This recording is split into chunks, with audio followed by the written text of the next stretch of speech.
আসসালামু আলাইকুম রহমতুল্লাহি ওবরকাতুহু। সম্মানিত দর্শক, আমাদের দেশে একটা জনপ্রিয় প্রবাদ আছে, প্রবাদ এবং প্রবঞ্চ। সেটি হলো নাই কাস্ত খই ভাস। এবং আপনারা যারা গ্রাম বাংলায় বড় হয়েছেন তারা জানেন যে খই ভাজা যখন হয় এবং সেই খইয়ের সঙ্গে ধান থাকে এবং সেগুলো বাছতে বহু সময় লাগে। চাল ডাল একত্র করলে যেভাবে আলাদা করতে সময় লাগে, তেমনি খই ভাজার যে পর্ব, এটা হলো প্রাথমিক পর্ব। আর দ্বিতীয় পর্ব হলো ওই খইয়ের ভেতর থেকে ধানের যে খোসাগুলো সেগুলো বের করা। এতে করে ১ কেজি খই বাছতে আপনার হয়তো ৩-৪ ঘন্টা সময় চলে যাবে। তো যখন আপনি বেকার থাকেন, কোনো কাজকর্ম থাকে না, তখন আপনি এই খই ভাজবেন এবং খই বাছবেন। তারপরে খই খাবেন। এজন্য বলা হয় নাই কাস্ত খই ভাজ। এখন বাংলাদেশের অবস্থা হলো এই, যখন আপনি কোনো কিছু মিলাতে পারবেন না, তখন এই কাজ আওয়ামী লীগ করেছে। যখন আপনার কোনো কাজ থাকবে না, তখন ২-৪ জন ছাত্রলীগকে ধরতে হবে, আওয়ামী লীগকে ধরতে হবে, আওয়ামী লীগের বাড়ি ঘরে আক্রমণ চালাতে হবে, ২-৪টা মামলা দিতে হবে। এবং জনগণের আকর্ষণ তৈরি করা, মনোযোগ একদিকে নিয়ে যাওয়া, এটি যখন আপনার প্রয়োজন হবে পক্ষে বা বিপক্ষে, তখনই দিল্লি থেকে শেখ হাসিনাকে বাংলাদেশে আনতে হবে। তারপরে শেখ হাসিনার বিষয়ে কথাবার্তা বলতে হবে এবং সে আজকে ঢুকে পড়বে। এক পক্ষ বলবে যে সে যখন ঢুকে পড়বে সারা বাংলাদেশ কাঁপতে থাকবে। আর এক পক্ষ বলতে থাকবে যে সে ঢোকা মানেই ফাঁসির কাষ্ঠে তাকে ঝুলানো হবে এবং তার বাকি জীবন জেলখানাতে কাটাতে হবে। আর এ সকল কথা কেবলমাত্র নির্দিষ্ট শ্রেণী বা পেশার যারা লোক তারাই বলছেন না, এগুলো বলার জন্য সাদা চামড়ার বিভিন্ন বিদেশি যারা এজেন্ট রয়েছেন তাদের মাধ্যমে এই সকল কথাবার্তা বলা হচ্ছে। ফলে কি হলো, ঘুরে ফিরে রাজনীতিতে আমাদের ইচ্ছা থাকা না সত্ত্বেও বারবার শুধু আওয়ামী লীগের নাম চলে আসছে, বারবার শেখ হাসিনার নাম চলে আসছে। এবং মানুষজন যখনই আপনি শেখ হাসিনা আসবে বা আওয়ামী লীগ নিয়ে আপনি যে কোনো কথা বলেন, ইতিবাচক বলেন, নেতিবাচক বলেন, মানুষের যে অ্যাটেনশন আপনার দিকে চলে যায়। এই বাংলাদেশে এখন বঙ্গবন্ধুকে গালি দিলে বা তার পক্ষে কোনো কথা বললে আপনি দৃষ্টি আকর্ষণ করতে পারেন। আপনি যদি এখন নেতিবাচক অর্থে নায়ক হতে চান, বঙ্গবন্ধুকে খুব করে গালি দিতে হবে, মুক্তিযুদ্ধকে গালি দিতে হবে, বঙ্গবন্ধুকে কাপুরুষ বলতে হবে, ইত্যাদি নানা রকম ঘটনা।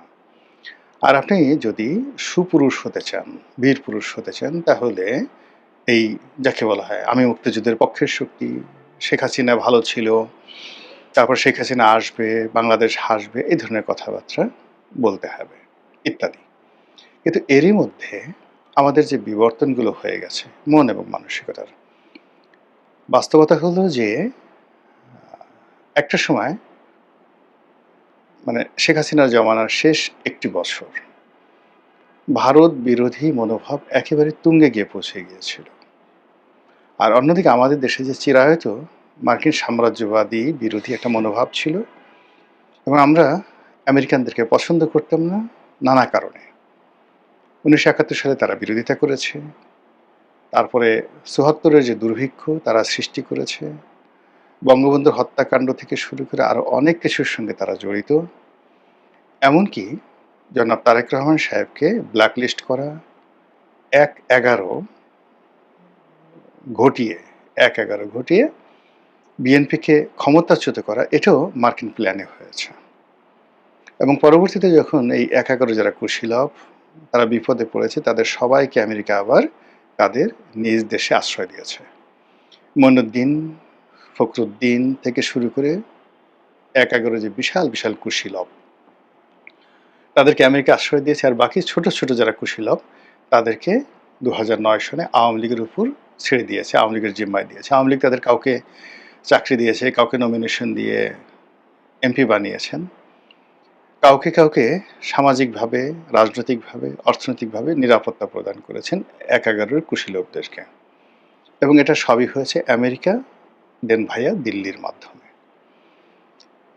তো সেই দিক থেকে আমাদের এই দেশে একটা প্রবল ভারত বিরোধী মনোভাব ছিল এবং আমেরিকা বিরোধী মনোভাব ছিল।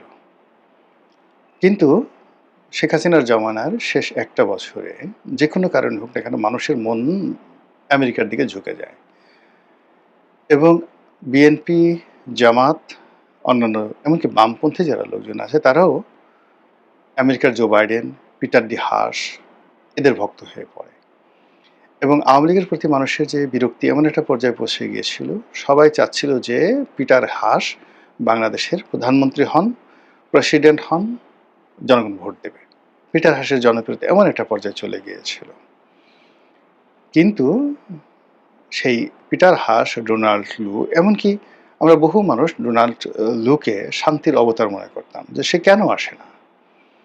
আমরা অনেকেই চিন্তা করতাম যে আমেরিকা এত দেশে এত বোমা মারে, এত সৈন্য পাঠায়, তারা কি সৈন্য পাঠিয়ে সেই শেখ হাসিনার যে পেটো বাহিনী তাদেরকে দমন করতে পারে না?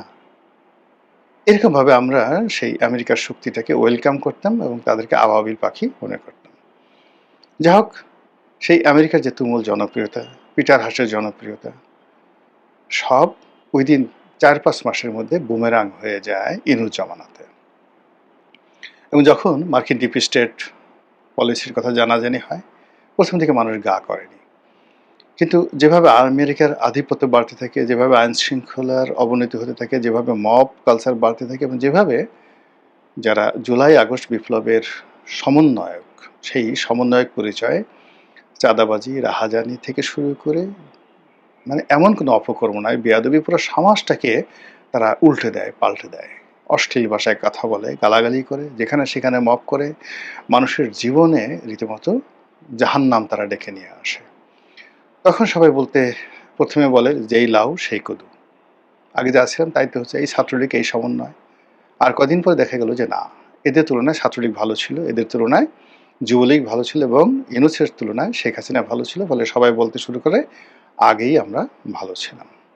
জাস্ট আফটার 3-4 মান্থ এবং ধীরে ধীরে ধীরে ধীরে সেই আমেরিকার বিরুদ্ধে মানুষের জনমত আবার সে আগের মতো হতে থাকে এবং পিটার ডি হাস রাতারাতি, ডোনাল্ড লু, পিটার ডি হাস রাতারাতি ভিলেনে রূপান্তরিত হন।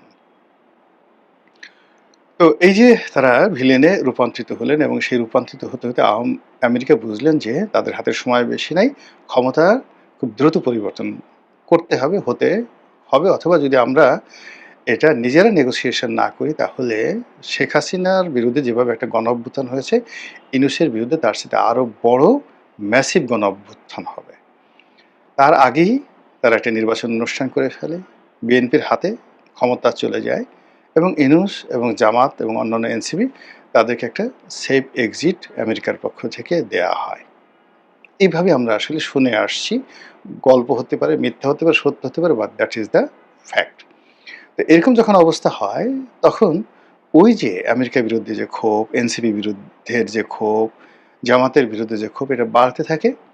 আর যখন একদিকে ক্ষোভ বাড়তে থাকে, তখন অন্যদিকে মানে অপোজিট, যেমন ভারত, আওয়ামী লীগ, ছাত্রলীগ সঙ্গতি কারণে ওইদিকে ক্ষোভ কমতে থাকে। মানে তারা যে অন্যায় করেছে, ভুল করেছে, ভ্রান্তি করেছে, জুলুম করেছে, অত্যাচার করেছে, এগুলোকে কেউ অস্বীকার করছে না। কিন্তু বর্তমানে এক একজনের জীবনে যে দ্রোহ, বিদ্রোহ, যে কষ্ট, যে অভাব, যে অভিযোগ মানে একত্রে এসে পড়েছে, এটার মানে সামাল দিতে গিয়ে তারা আর ভারত বিরোধিতা করতে সময় পাচ্ছে না। খুব করে উস্কানি দেওয়া হচ্ছে বিভিন্ন মহল থেকে, এই ভারতের দিল্লি না পিন্ডি, সবার আগে Bangladesh, I have a plan. মানে এই জিনিসগুলো এখন অনেকটা মানুষের মুখে মুখে ফিরছে নেতিবাচক অর্থে। এখন নরেন্দ্র মোদী দিল্লি, অমিত শাহ বা সীমান্তে যে পুশিং হচ্ছে, এগুলো নিয়ে সীমান্ত উত্তেজনা আছে, কিন্তু বাংলাদেশের মানুষ তারা বলছে ভাত দাও, কর্ম দাও, ব্যবসা দাও, বাণিজ্য দাও, ইত্যাদি ইত্যাদি। ভাত দে হারামজাদা, নচেৎ মানচিত্র খেয়ে ফেলবো। তো এই যে একটা অবস্থা তৈরি হয়েছে, সেই অবস্থার মধ্যে শুধু বারবার সামনে আসছে শেখ হাসিনা কবে আসবে, শেখ হাসিনা আদৌ আসবে কিনা, শেখ হাসিনার সঙ্গে দিল্লিতে কারা কারা দেখা করছেন, তারপরে বিভিন্ন রকম মিডিয়া, তো মূলধারার মিডিয়াকে বলছে না, কিন্তু সামাজিক যে মাধ্যমগুলো রয়েছে সেখানে যারা আওয়ামীপন্থী ইনফ্লুয়েন্সার রয়েছে বা বিএনপি বিরোধী ইনফ্লুয়েন্সার রয়েছেন, জামাতপন্থী ইনফ্লুয়েন্সার রয়েছে, মানে সব মিলে একটা জগা খিচুড়ি তৈরি করে শেখ হাসিনাকে এমন একটা জায়গাতে মানে বসানো হয়েছে, অবস্থা দৃষ্টি মনে হচ্ছে যে শেখ হাসিনা সেখানে মুঘল সম্রাট আকবরের মতো বসে আছেন।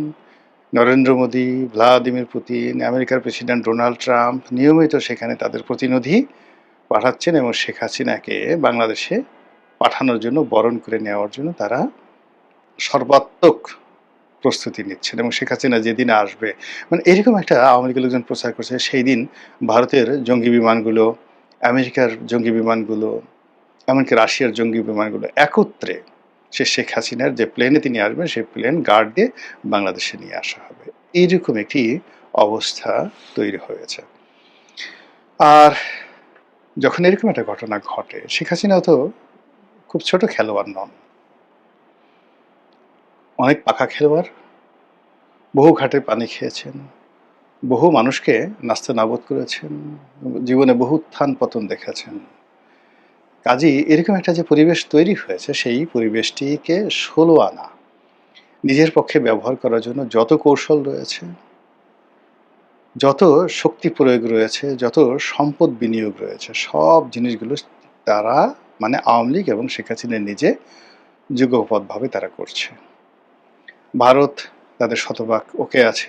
ইংল্যান্ডে তারা একাধিক লবিস্ট ফার্ম তারা নিয়োগ করেছে।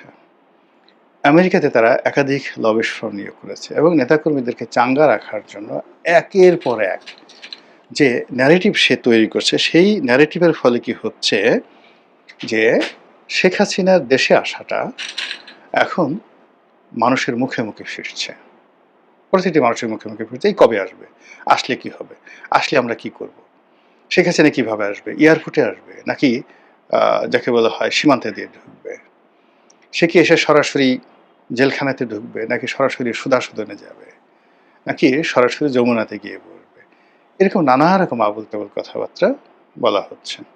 পক্ষের লোক মানে তারা বলার চেষ্টা করছে সে আসলে সব কিছু কাঁপতে থাকবে, সে আসলে তছনছ হয়ে যাবে। আর সরকারি যারা লোকজন আছে তারা একটা যারা অতি জ্ঞানী তারা চুপ হয়ে বসে আছে, দেখি কি হয়, বেশি কথা না বলাই ভালো।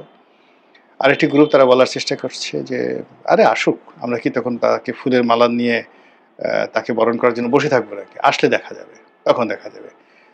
আরেকটা গ্রুপ বলার চেষ্টা করছে পূবের সাথে পশ্চিমে সে গেলেও সে আসতে পারবে না, এবং এই জন্য নানা রকম তথ্য এবং উপাত্ত হাজির করা হচ্ছে।